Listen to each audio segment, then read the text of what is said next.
Bonjour à tous, aujourd'hui je vais vous parler du RIPAM. Alors le RIPAM, qu'est-ce que c'est? Le RIPAM, c'est le règlement international pour prévenir les abordages en mer. Le RIPAM, c'est la réglementation générale qui concerne l'ensemble de la navigation sur toute la planète.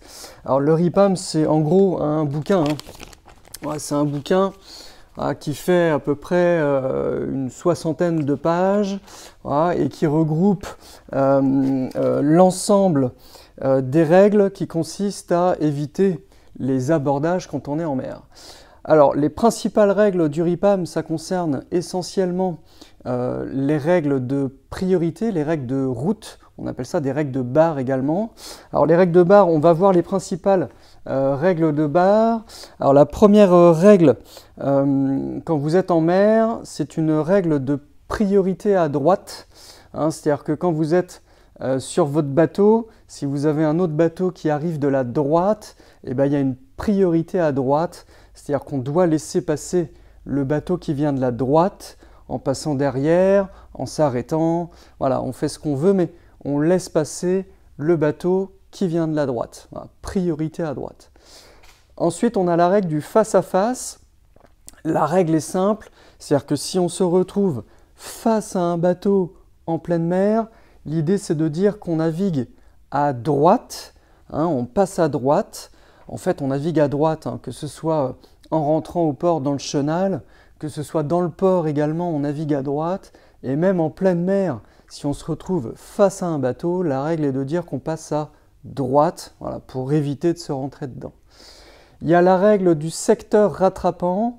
Alors, le secteur rattrapant, c'est un angle qui fait 135 degrés à l'arrière du bateau, et tous les bateaux qui se trouvent dans cette zone et qui rattrapent doivent dépasser.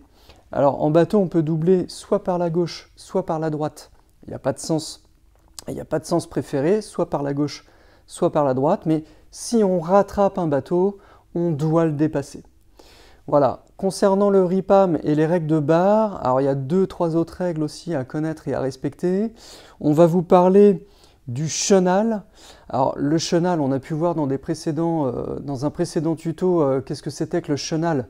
Quand on rentre au port avec les tribord, bâbord, les balises latérales de chenal, les tribord, bâbord, les vertes et les rouges. Alors la seule priorité dans le chenal, c'est pour le bateau de plus de 20 mètres. Voilà, le bateau de plus de 20 mètres sera prioritaire dans le chenal sur un bateau plus petit, c'est-à-dire qu'on doit laisser passer un bateau qui fait plus de 20 mètres dans le chenal. On vous parlera également de ce qu'on appelle la veille visuelle et auditive. C'est-à-dire que sur un bateau, on doit en permanence porter une veille visuelle et auditive.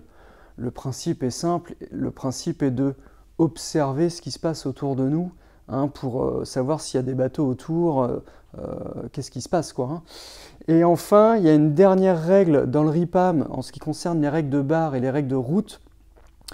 On part du principe que si vous constatez un risque d'abordage, je constate, donc je manœuvre. C'est-à-dire que finalement, qu'on vienne de la droite ou pas, si on constate que ça ne va pas le faire, qu'on va se rentrer dedans avec un autre bateau, je constate, donc je manœuvre pour éviter ce bateau.